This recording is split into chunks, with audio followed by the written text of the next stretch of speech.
So, on the last part, now that we saw how to make the menus and the select screen, we're actually going to come and write the behaviors for our fighters. Now, since you already have the animator, I'm not going to go into a lot of detail. We're just going to say a few words. We have all our parameters over here. We move with a blend tree, basically if we're idle or walking. If we are jumping, we move into the jump state, which moves onto the on-air state and onto the falling state, all that by has X time, and if we are touching the ground, it moves back to locomotion.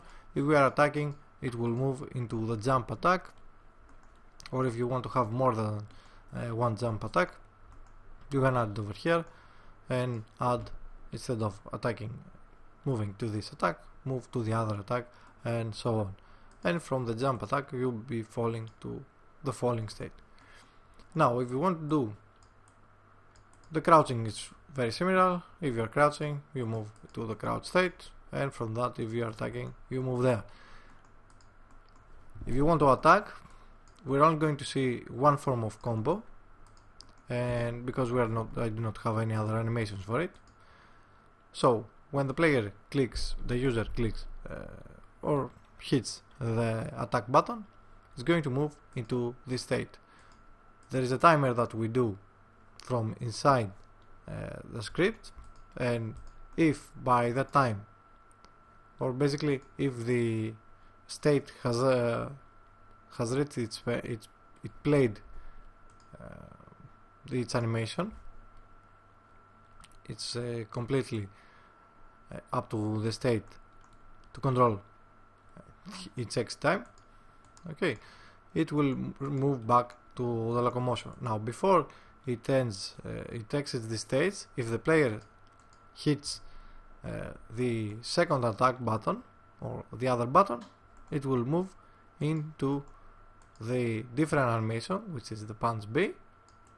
And if before this attack moves back to locomotion, the player hits first the first attack, it's going to play a kick animation.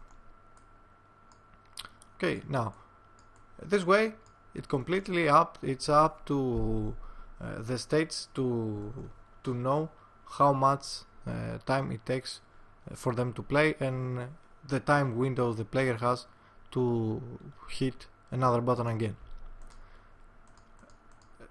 All these states, all the attack states and the jump attack, have also a few animator state behaviors. More specifically, the attack states have the open damage collider animator state behavior, when we can select if the damage type is light or heavy and what damage collider is going to open. In our case, on our prefabs for our fighters, underneath our game object, we have a sprite renderer holder which holds the animator, and it has the sprite renderer, and all the animations changes this sprite renderer. We also have the damage colliders, which if I've did a separation if we are on the left or if we are looking on the right. Okay, and we control which one to open through script. And as I was saying, the damage collider type will either open the up or the bottom damage collider.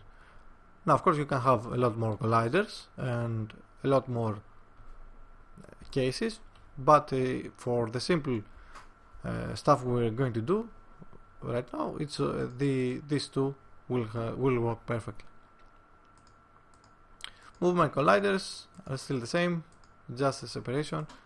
We have top collider and bottom collider, so when we are crouching, we know to disable the top collider, and if we are jumping, we know we can disable the bottom collider if we wish so.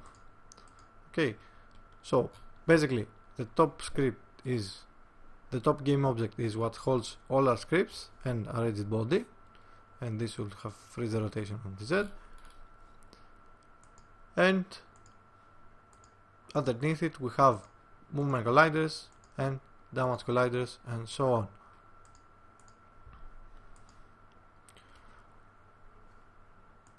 They are also on their own layer, on the characters layer.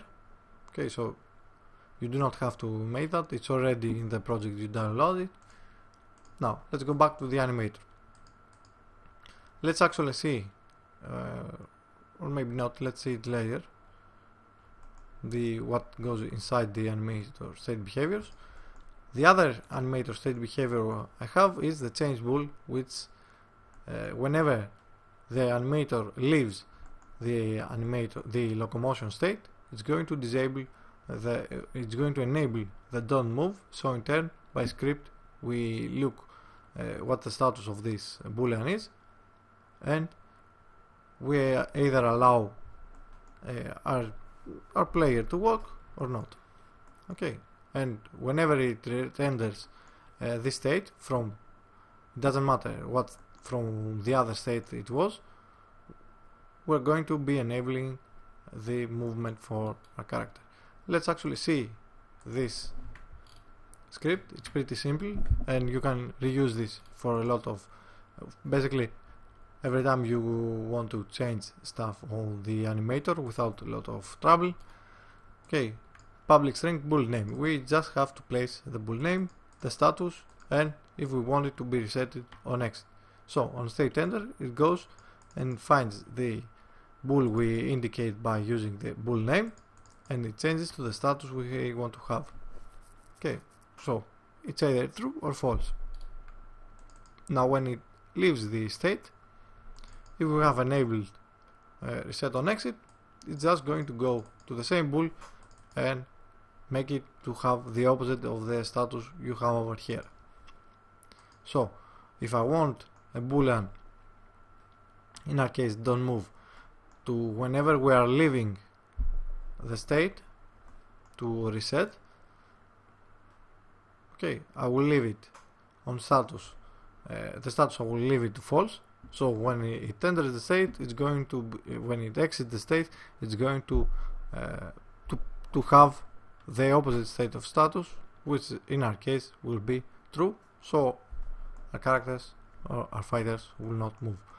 Now when we are getting hit from any state, if we take a hit and we are not on the air, it's going to play this animation. If we are getting hit and we are on the air, it's going to play this animation, and then in turn they will simply exit from the locomotion state. Dead is basically a dead animation that is on the ground, and it also has another animator state behavior, which is handle movement collider, which goes to the states with an index, and when it enters the state, it comes and resets, it closes, it finds the state manager, and we have a function over there that says close the movement collider. So basically it comes over here and says close either this collider or this collider, whatever thing we put on the index. So instead of having the enum we have on the handle damage colliders, the open damage colliders, instead of using the enums we have over here, we can use this one. Okay, and on state exit, it will do the opposite. It will actually open the collider. It's just closed. So let's close this. Let's close this. And we're actually, I think we pretty much handled every cases. So when I'm jumping, I want to disable the bottom collider. So I will add the animator state behavior, and I will add index to 1. Now keep in mind that for that the movement colliders are these ones. So the top collider is at index 1, and the bottom collider is at index 0. So when I'm jumping, I want to disable the top collider, so I'll add index 1. on air. Basically all the states that makes our character, all the states we want our character to actually keep the top collider closed. Okay, and it's pretty much all of the air on the crouch and crouch attack.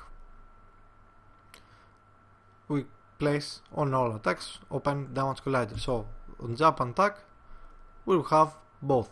We both want to close the top collider and we want to open the damage collider.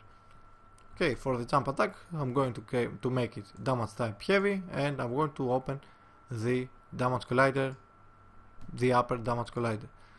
I've also added a delay, which is if you want to enable the collider a little bit not on the same frame you actually enter the state, if you want to have a delay before opening your damage collider.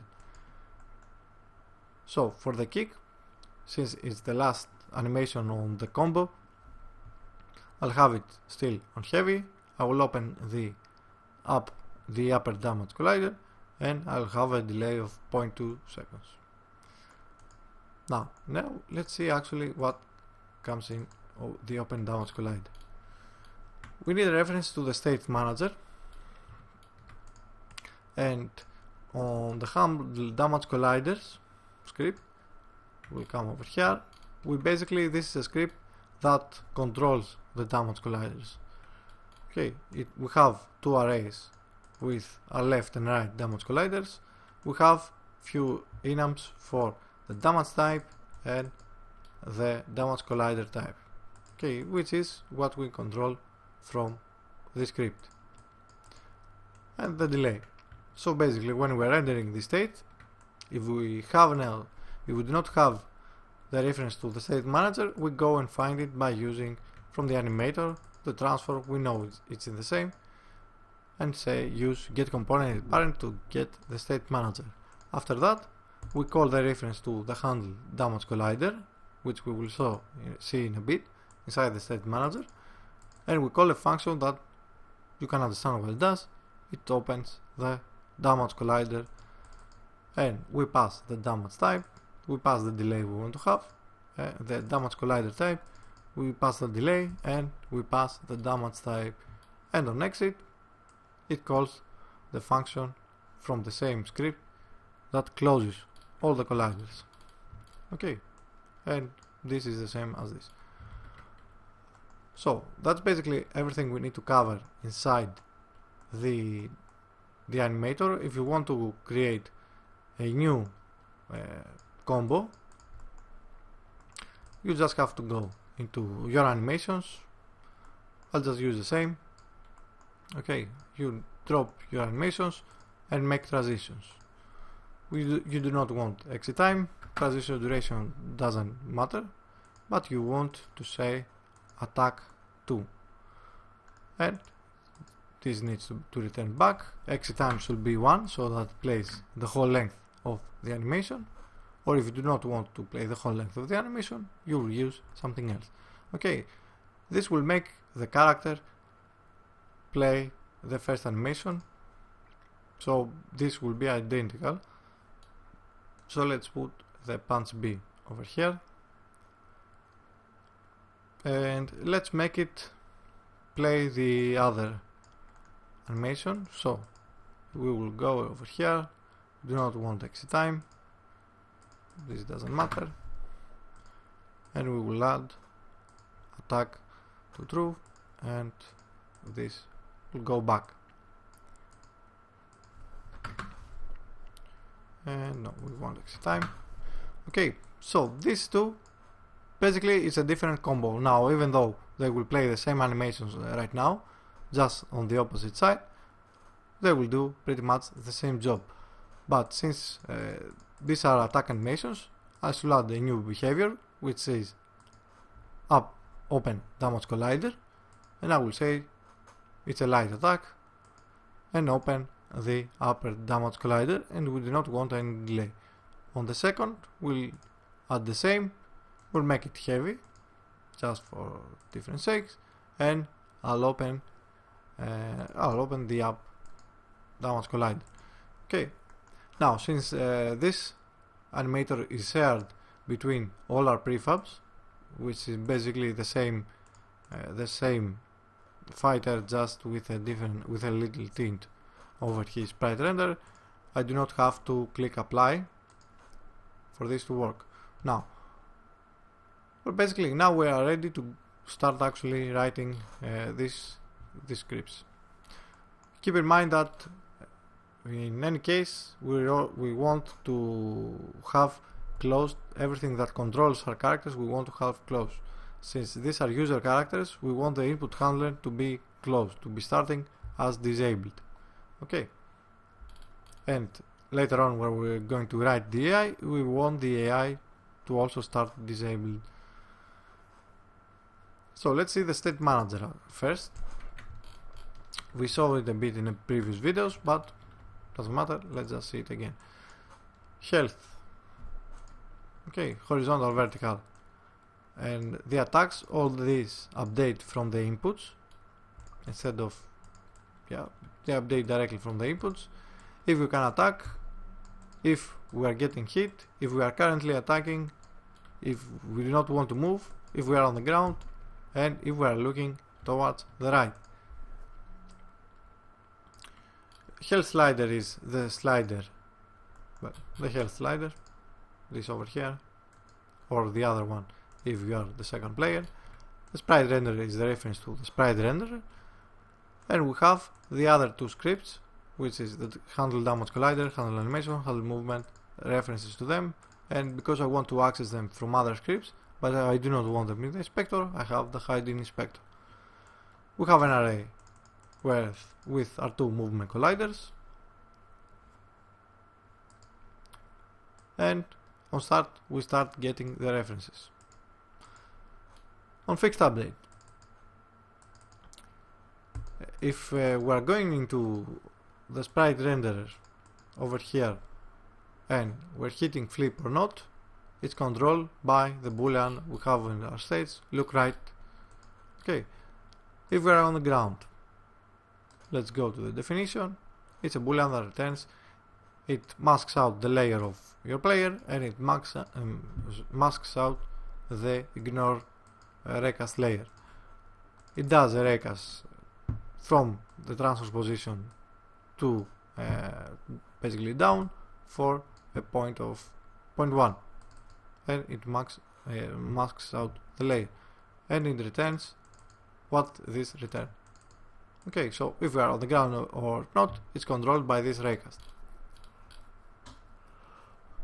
If we actually have a health slider assigned, then the health slider value will be what we do on health multiplied by 0.01, because we start, the maximum we can have is 100, and the slider goes from 0 to 1. Okay, we cannot just add 100, this will blow the whole value to the top. So here we come, and where we actually control if we are keeping, if the character is alive or not. If the health is 0 or lower than 0, then we use the get instance to get the singleton, well, to get the instance of the level manager, since it's a singleton. And if the level manager says that the countdown is still running, so the countdown is still running, that means the fight is still going on. That means we need to say to them that end, to end the turn. Okay, and we've seen this before on the level manager, which is over here. Enter function, the turn didn't end by a timeout, so this will by default will be false, and it will come over here, disable the controls, and start the coroutine that actually ends the turn, and it will write KO. Let's go back, and we hard code our animator to play the animation of him being dead. Okay, and that is what we have inside the fixed update. The public function that we do whenever we disable the controls, we saw that on the level manager. We basically reset horizontal and vertical and all our inputs and our crouch, getting hit, currently attacking, and don't move. We basically reset. Now, close movement collider. We pass the index, it goes into a list of movement colliders and disables it. The same way, open movement collider does the exact opposite, which is enable our movement colliders. Now, if we are taking damage, how much damage we take, and the damage type. If we are not already getting hit, we run, we have a switch statement over here that says damage type and checks. If we are getting hit on the light damage type, start the coroutine close immortality, which is basically the getting hit to true, and the close mortality just waits for a second, the timer we're going to pass, and makes the getting hit false. So this way, even if you are more than one frame inside the damage collider of the other player, you are not getting any damage. Okay, immortal frames, which you say on Dark Souls. If in case the damage type was heavy, we have a new function that says add velocity on character into our handle movement script, which we'll see in a bit. Okay, and if we were looking right, if we were not looking right, it will add the direction we want to add velocity for is the opposite of the one we were looking towards. So if we are looking left, you want to add velocity on the vector 3.right, and if you are actually looking right, you want to add on the vector 3.right multiplied by -1, so that is the opposite way, plus a little bit to plus vector 3.up, so it goes, not only goes back, it also goes up. And this one is, and this is the timer for how much time you want to actually apply, add this force. And then it will add the coroutine to close mortality, but it's going to close it after 1 second instead of 0.3. We subtract from the health the damage we want, okay, and we say getting hit. And that's basically what we need to have into our state manager. So every other script is going to listen to this, to the state manager, and it's going to act accordingly. So let's see that. Let's close this. Let's see the handle animations, since it's a simple one. We want the reference to the animator, a reference to our state manager, our attack rate, that is how fast we can actually attack, and attack base is, what is this? Let's see. I think this is deprecated, so I might not even use it. And let's actually see. Oh yeah, we use it.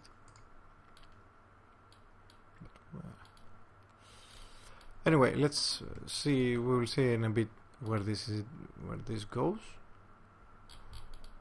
Or should we? Let's go to attack. Times pressed.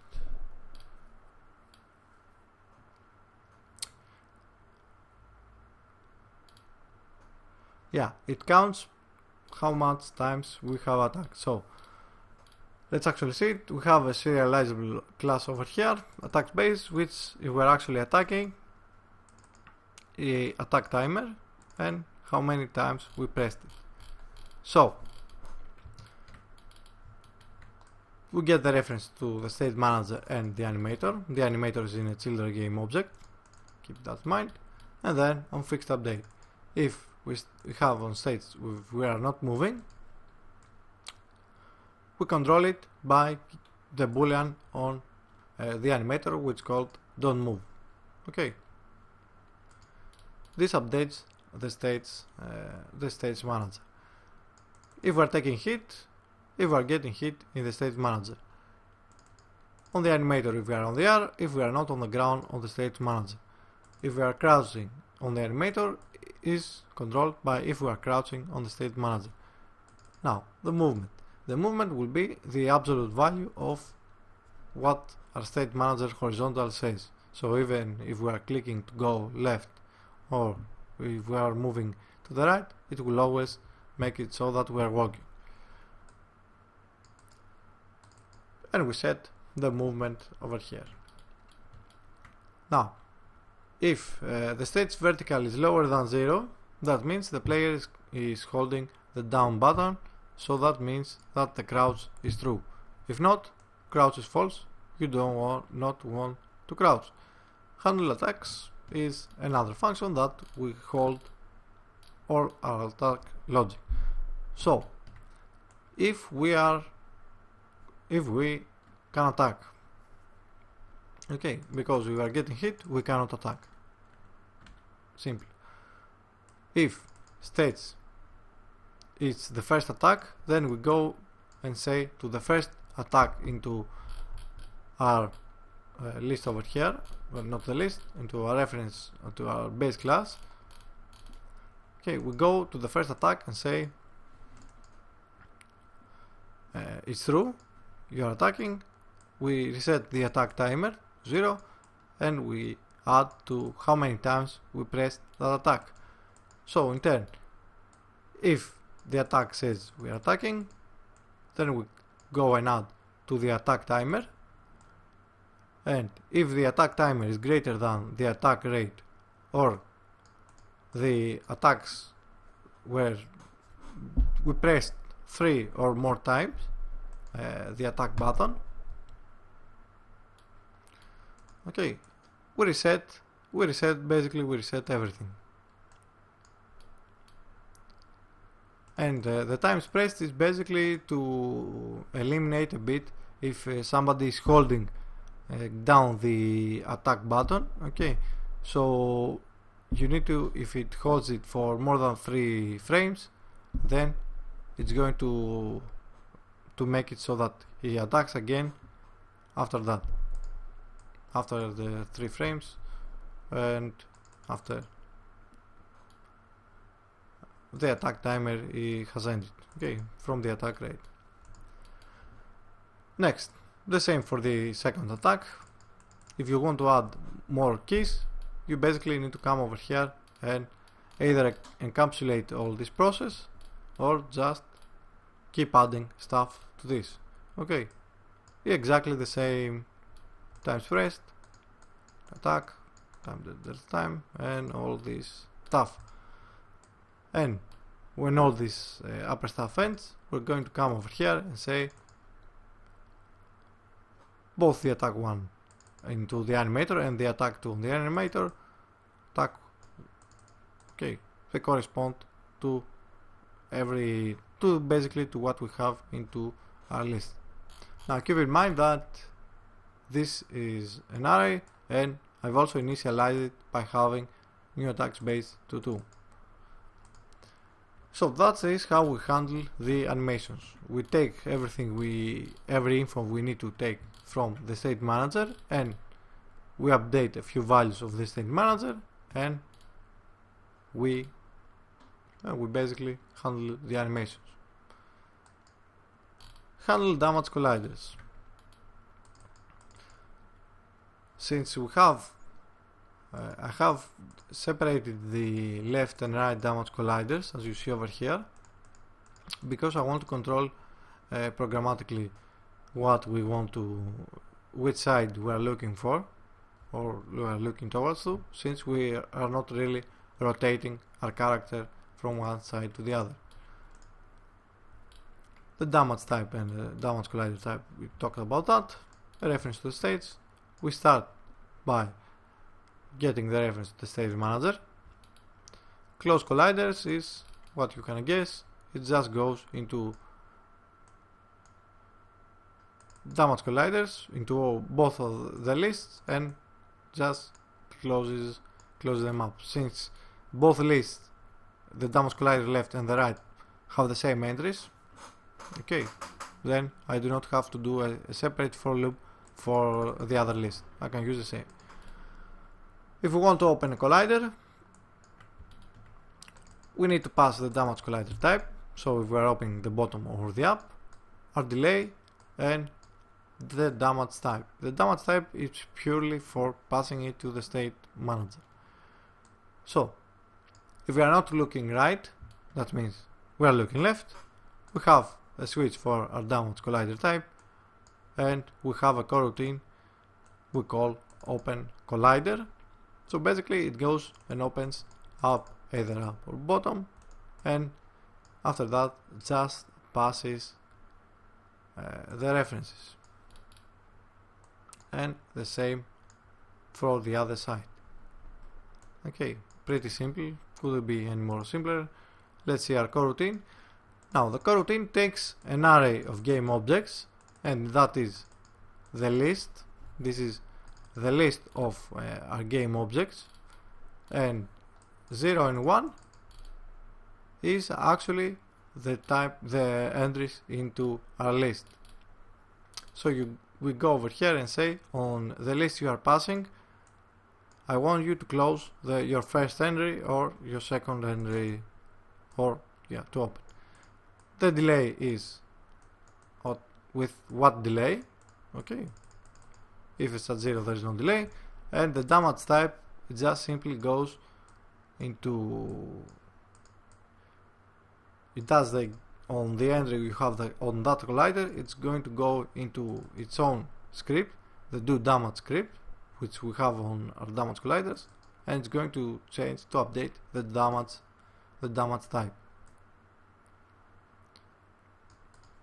So let's see the do damage.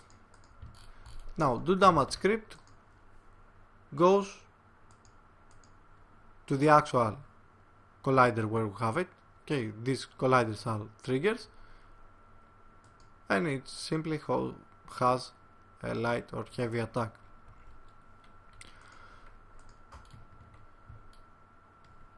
So what we just saw, the handle damage collider, comes over here and updates this. If you want to have more types, you can add more types.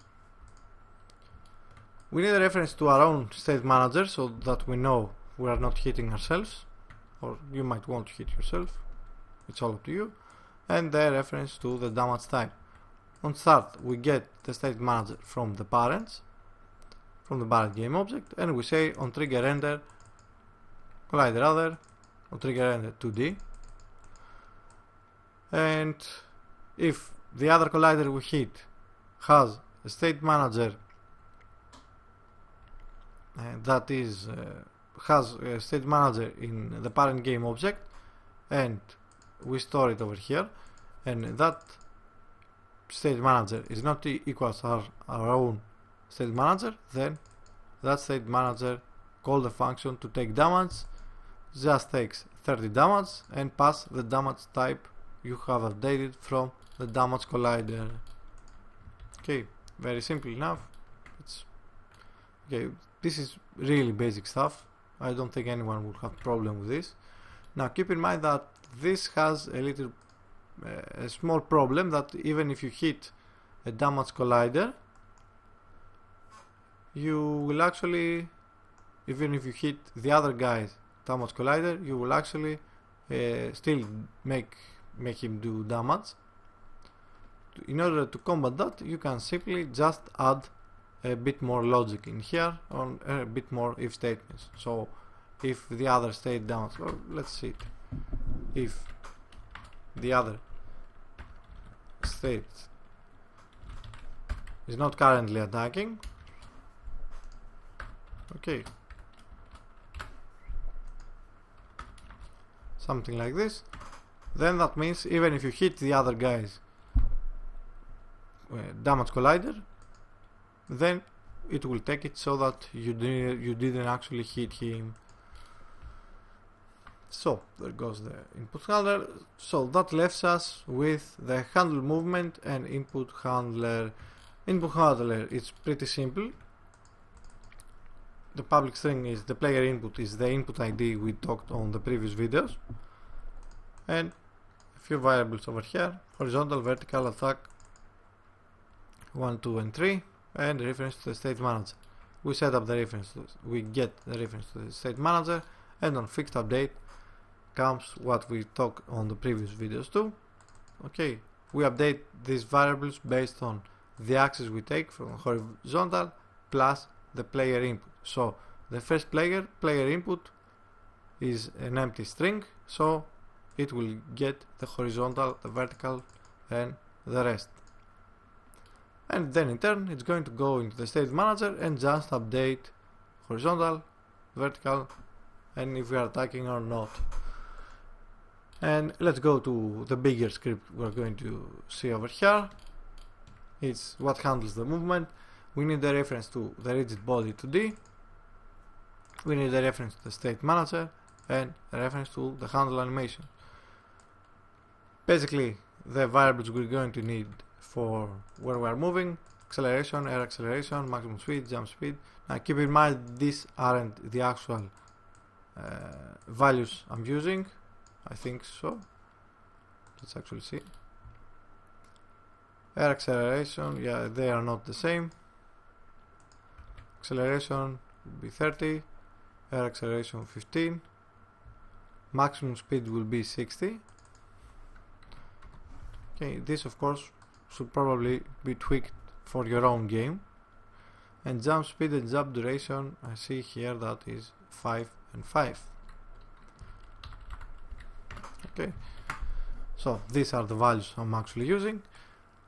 The actual speed, if we just jump, if we can variable jump, and the jump timer. We set up the references. We get the reference to the rigid body, the reference to the state manager, and the reference to the handle animation. And I've actually freeze the rotation from script, so you don't have to come over here and click this. Next, fixed update. If we are not moving, then call the functions that controls our horizontal movement and controls our jump. Horizontal movement. The actual speed will basically is the maximum speed, and then we can come and say if we are on the ground and we are not currently attacking, then add force to our rigid body with a new vector 2 and add our horizontal multiplied by our actual speed, our maximum speed, minus the velocity, the current velocity the rigid body has on the x, multiply by the acceleration we have. And that this is a simple equation that will make your movement will actually add acceleration to your movement. And 0 is on the y-axis. Since we only control horizontal movement over here, we just pass 0 to that. In case we have sliding, when you are reaching, when you do not press any button, if your character does not stop immediately, then you can say over here, if horizontal is 0 and you are on the ground, then reset the velocity of your rigid body only on the x, make that 0, and then keep the same velocity you already had. And that's how you handle horizontal movement. Okay, a simple way. I think up till now we have seen 5 different ways to actually see how we can move on 2D platforms and 3D platforms, so I'm not going to go any more detail with that. There's also some stuff we did, some different stuff we did on the previous 2D fighting series, so you can use stuff from both. Let's move on. How we jump. If the vertical button is greater than 0, that means the player, the user, hit the button. If it's the first frame we are jumping, then we turn the just jump to true. And if we were on the ground, we play the animation to jump animation. This simply goes into the handle animation, goes into this function and says close the attack animation, and you should probably add this one too. No, two, attack 2 also. Okay, it will close any other attack and it will make the boolean jump to true, and it will start the coroutine to close bool inside the animation, which in turn is going to go after half a second, and it's going to say animation set bool. It's going to close the animation we pass over here. Okay, simple stuff, very simple stuff actually. Let's go back to handle movement. Okay, we place the jump animation and we can come over here and say on our velocity keep the same velocity you have on the X, but on the Y add the jump speed. We reset the jump timer and we enable the variable jump. So the second frame we're actually jumping, if we can variable jump, we start out to the jump timer, and on the jump duration we subdivide by 1000 to make it into milliseconds. Okay, if our jump timer is greater than the jump duration, then it's not going for how long the jump timer is going to be lower than the jump duration, then it's going to keep adding on the Y value. Okay, and if you are on the ground, or if you are not pressing the up button, then we reset the just jump boolean, and that's about it. If you want to add velocity on a character when you are hitting, it's the function we call from the state manager. When we take damage and the damage type is heavy, we call this function. We pass the direction and the timer, and we start the coroutine, which is called add velocity. We pass the timer and the direction, and we have we start with T, and while T is lower than our timer, we keep adding to the T, and for the duration of this while loop, we're going to keep changing the velocity of the rigid body to be the direction we have over here. And we could actually add this, add force. I think it will work a bit better. We'll see about it. Anyway, direction, let's multiply it by 5. Let's multiply by 2 and we will see how it goes. And that's about it basically. We've covered everything we need to cover. Now, I do not know if I'm going to do an AI for the Redux version of the series, because it's not going to be that much different. I'm going to think about it. I want to do a few other stuff first.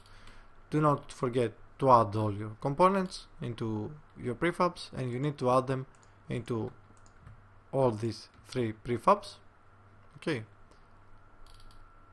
to actually be able to play with all the 3 prefabs. So check also the previous series, okay, because I'm pretty sure I probably forgot some stuff. Now let's see if it's actually going to play. Let's keep it at single. Let's select character, select this one. Now I'm going to try the new combo we added. So instead of pressing instead of doing an elbow attack, it should probably do a punch attack. And I either hit the wrong button. Yeah, I hit the wrong button. Okay, the second combo works. If I keep pressing it, you will see that it disables it. It's the time is the thing we said if we are actually pressing it down. Okay, it checks that the key is pressed for more than three frames, so it disables the attack. And if I press it in succession, it's going to make him look like that. So this, I can actually attack him, and I'll let the timer run out. So it's well, I'm going to win, it's not a draw. Okay, timeout. I disable the controls, I win. It's a flawless victory, of course. And we can continue attacking, and let's bring him. Oh yeah, it's not 2 players. You see that the normal attack, nothing happens, and he died. I wasn't able to do the combo. So let's try this with the 2 players. I'll select somebody. Come over here, and let's see the velocity, and we'll be done.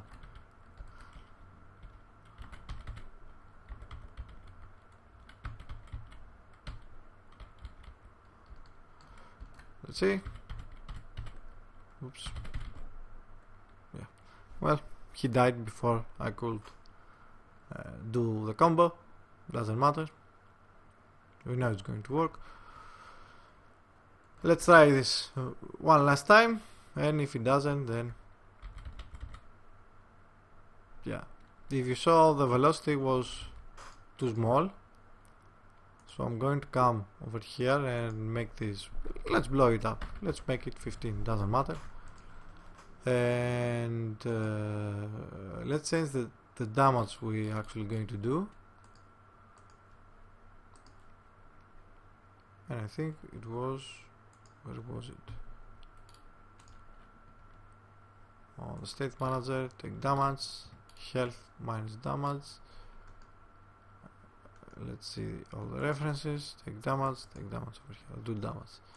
Let's make it so that it's 5 instead of 30, so we have more chances to hit him.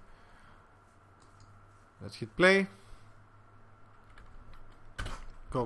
Quickly go through all the select screens, and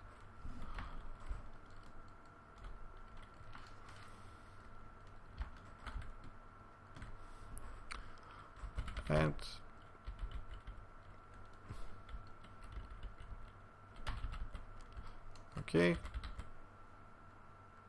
and of course I Chuck Norris him out of here. So with him I'll end the video over here. Thanks for watching. Don't forget to like and subscribe. If you also want to see more stuff like this, then consider supporting me on Patreon or grabbing a project or 2 from Gumroad, so that we can continue make all this stuff, because especially this series, I think it took me around half a month to set all that up, of course on and off, because I have other work to do, and of course I also have other videos for the channel and other types of videos. Next week we're going to continue with a turn based game normally. So I'll see you next time.